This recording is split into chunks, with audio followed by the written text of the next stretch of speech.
الله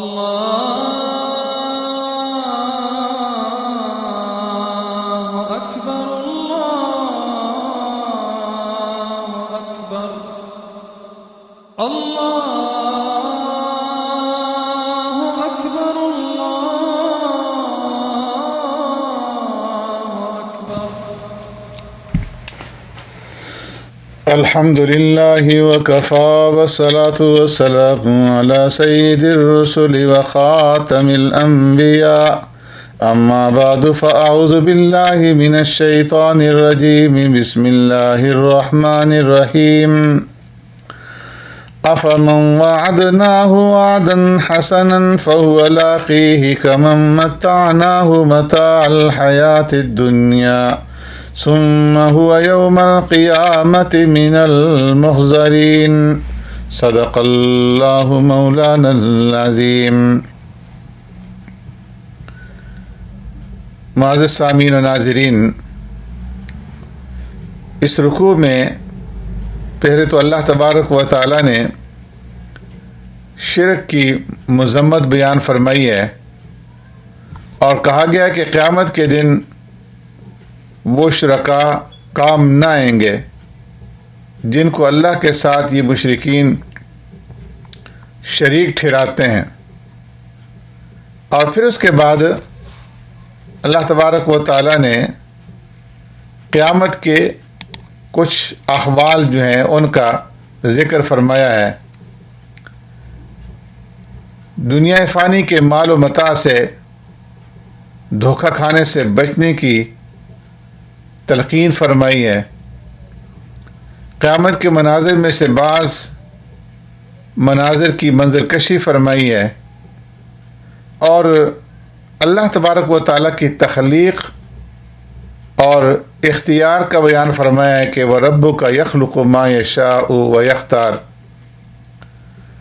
اور ان تمام مضامین کے بعد پھر اللہ تبارک و تعالیٰ نے فرعون جیسے ایک دوسرے متکبر اور سرکش انسان کا تذکرہ فرمایا ہے. ان قارون کان من قوم موسیٰ، کہ اس کا نام قارون تھا اور خاندانی اعتبار سے یہ حضرت موسیٰ علیہ السلام کا قرابت دار تھا. اکثر علماء نے اسے حضرت موسیٰ علیہ السلام کا چچا زاد قرار دیا ہے. فرمایا یہ قارون اپنے وقت کا ہی نہیں، شاید آج کے بین الاقوامی سرمایہ داروں میں سے بھی سب سے بڑا سرمایہ دار تھا. اس کے خزانے نہیں بلکہ فرمایا کہ خزانوں کی چابیاں اٹھانے کے لیے طاقتور مردوں کی ایک بڑی جماعت کی ضرورت پیش آتی تھی اور دولت کی بہتات نے اسے خود سر اور مغرور بنا دیا تھا. حضرت موسیٰ علیہ السلام نے اسے سمجھایا کہ مال اور دولت پر اس قدر مت اتراؤ، اللہ تبارک و تعالی اترانے والوں کو پسند نہیں فرماتا. اللہ تبارک و تعالی نے جو کچھ تمہیں دیا ہے اسے اللہ کی رضا حاصل کرنے کے لیے خرچ کرو، جیسے اللہ تبارک و تعالی نے وَأَحْسِن كَمَا أَحْسَنَ اللَّهُ إِلَيْكَ تمہارے ساتھ احسان کیا ہے، اسی طرح تم بھی اللہ کے بندوں کے ساتھ احسان کرو اور کسی کے اوپر ظلم نہ کرو اور نہ ہی روپیہ پیسہ ناجائز مصارف کے اندر خرچ کرو. لیکن یہ ساری نصیحتیں اور ساری فہمائشیں اس کے سر کے اوپر سے گزر گئیں اور اس نے وہی جواب دیا حضرت موسیٰ علیہ السلام کو جو ہر احمق اور مغرور اور سرمایہ دار انسان دیا کرتا ہے. اس نے کہا کہ مجھے یہ مال اور یہ جو کچھ ملا ہے یہ میری دانش کے، میری عقل مندی کے زور کے اوپر جو ہے وہ ملا ہے. بعض ایسے معلوم ہوتا ہے کہ موسیٰ علیہ السلام نے جب اسے فہمائش کی تو اس نے انتقامی کارروائی کے طور پر ایک فاحشہ اور بدکار عورت کو پیسے دے کر کے موسیٰ علیہ السلام کی کردار کشی کرنے کے لیے بدکاری کا الزام لگوانے کی کوشش کی، جس پر موسیٰ علیہ السلام نے اس کو بددعا دی، اور اللہ تبارک و تعالیٰ نے موسیٰ علیہ السلام کی اس بددعا کو اس کے حق میں قبول فرمایا۔ اللہ تبارک و تعالیٰ نے فرمایا کہ قارون کو سوچنا چاہیے کہ اس سے پہلے کتنے بد کردار افراد اور قوموں کو ہم ہلاک کر چکے ہیں، وہ طاقت اور قوت میں اس سے بھی زیادہ تھے۔ پھر قرآن نے ذکر کیا کہ ایک مرتبہ قارون انتہائی غرور اور تکبر کے اندر خوب بن سنور کر کے نکلا، لوگ اس کے وسائل کی فراوانی اور شان و شوکت دیکھ کر کے بہت متاثر ہونے لگے۔ اللہ نے اس حالت میں اس کے اوپر اپنا عذاب مسلط کر کے زمین کو حکم دیا کہ اس بدبخت کو نگل جائے، اور اس طرح اسے اس کے مال اور دولت اور محلات سمیت زمین کے اندر دنسا دیا گیا۔